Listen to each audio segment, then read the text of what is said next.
السلام علیکم ورحمۃ اللہ وبرکاتہ۔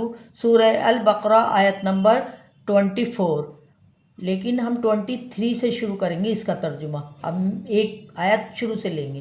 اعوذ باللہ من الشیطان الرجیم، بسم اللہ الرحمن الرحیم۔ اور اگر ہو تم شک میں اس میں جو نازل کیا ہم نے اپنے بندے پر، یعنی محمد مصطفیٰ صلی اللہ علیہ وسلم پر، فَأْتُوا پس تم لے آؤ اس جیسی کوئی صورت، کوئی لا ہی نہیں سکتا۔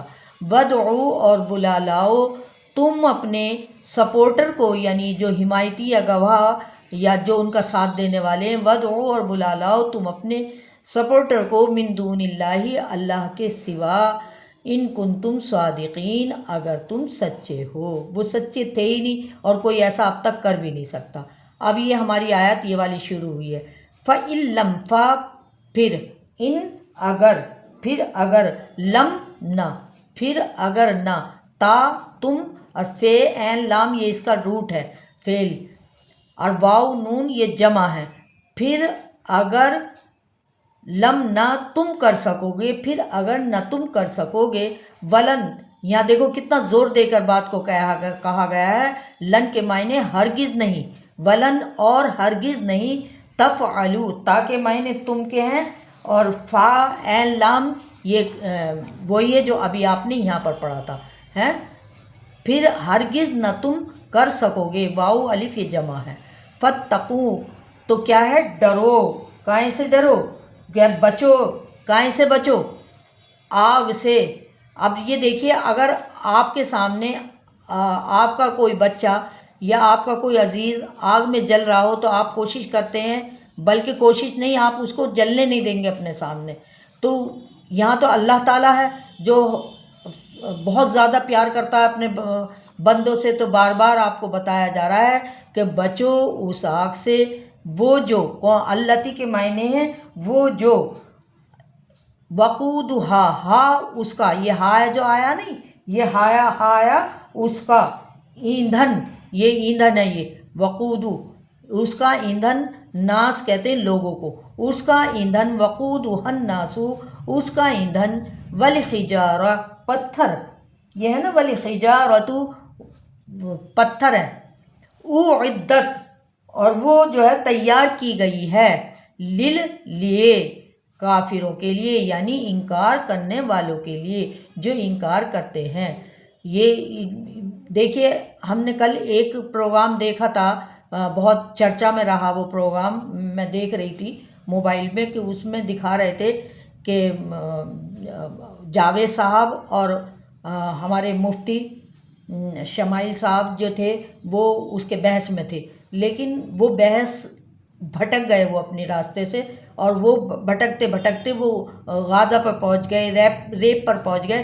لیکن وہ جو انہوں نے اپنی پروگرام کا نام دیا تھا، انہوں نے دیا تھا ڈز گاڈ ایگزٹ، اس کو وہ پروف نہیں کر پائے، اور وہ دونوں کے دونوں یہ غازہ کا مسئلہ جو ہے، یہ جو ہے بہت بار اس پہ ڈیبیٹ ہو چکی ہے، ریپ پہ بھی ڈیبیٹ ہوتی رہتی ہے، لیکن وہ جس مسئلے کے لیے ٹی وی پر بیٹھے تھے، لوگوں کو انہوں نے جوڑا تھا، اس مسئلے پہ وہ جو تھے مفتی شمائل جو تھے وہ بھی اپنے کھرے نہیں اتر سکے، اور جاوید صاحب بھی اپنی بات پر پوری طرح کھرے نہیں اتر سکے، کیونکہ میں نے سارا پروگرام بہت باریکی سے ان کا دیکھا، اور اس کے بعد بھی بار بار دیکھا، لیکن وہاں کہیں ایسا نہیں لگا جو انہوں نے اپنے پروگرام کا نام دیا تھا ڈز گاڈ ایگزٹ، کہ وہ اس پر پروگرام پر بحث کر رہے ہیں، وہ اس پر ڈیبیٹ تھی نہیں ان کی، وہ تو اور جگہوں پہ بھٹک گئے۔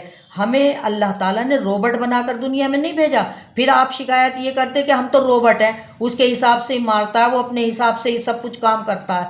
وہ اللہ تعالیٰ نے انسان کو بنانے کے بعد اس کو یہ قرآن دے کر اسے اختیار دے دیا، اور اس سے پہلے بھی کتابیں دے کر اختیار دے دیا، اس سے پہلے بھی نبی آئے اور انہوں نے سمجھایا، انہوں نے اختیار دے دیا کہ تمہیں اچھائی اور برائی کا راستہ بتایا گیا ہے، کہ یہ راستہ اچھا ہے اور یہ برا ہے۔ اب دیکھیے رزلٹ تو اس کا آ جاتا ہے، جیسے ایک ماں کے دو بچے ہوتے ہیں، دونوں بچوں پر ماں باپ دو برابر کا پیسہ لگاتے ہیں، لیکن ایک بچہ ان میں سے کیا کرتا ہے، وہ جب پڑھائی کے پورے کامیاب عروج پر پہنچنے لگتا ہے تو وہ غلط حرکتوں میں لگ جاتا ہے، مثلا کہیں لڑکی کے چکر میں لگ گیا یا کسی اور غلط حرکت میں لگ گیا تو وہ اپنے راستے سے تو بھٹک گیا نا. ماں باپ نے تو اسے راستہ صحیح دکھایا تھا.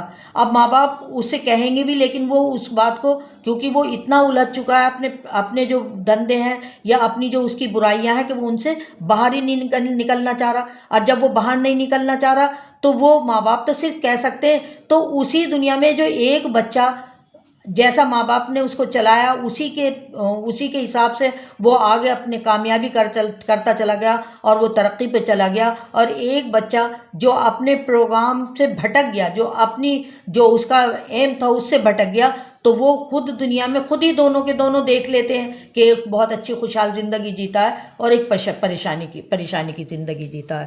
تو یہ ہمارے اختیار میں نہیں ہے کہ یہ جو کچھ اللہ تعالیٰ کہہ رہا کہ وہ تمہیں روبوٹ تھوڑی بنا کے بھیجا، اس نے تو تمہیں سارے اختیار دے کر بھیجا ہے تاکہ تم اللہ پہ کر یہ بلیم نہ کر سکو اللہ جو کچھ بھی کیا ہم نے تو تیرے کہنے سے کیا ہے. وہ بات الگ ہے کہ اللہ کے حکم سے کچھ کام نہیں ہو رہا، لیکن اللہ تعالیٰ نے انسان کو اس کا پورا اختیار دیا ہے کہ وہ اپنے پورے اختیار کے ساتھ، اپنے ہوش و حواس کے ساتھ اس کو بنائے. نہیں تو جانور نہ بنا دیتا. جانور کو کچھ جگہوں پہ اس نے جانور کو بل باندھ کے چل رہا ہے اللہ تعالیٰ، لیکن انسان کو اشرف المخلوقات بنا کر بھیجا. اسے دنیا میں پورا اختیار دیا ہے، اس کے ہر چیز دی ہے. سمجھنے کے لیے آنکھیں دیں، دیکھنے کے لیے آنکھ دی، سونگھنے کے لیے اس نے ناک دی، سننے کے لیے کان دیے، پھر دماغ کو محسوس کرنے کے لیے کہا.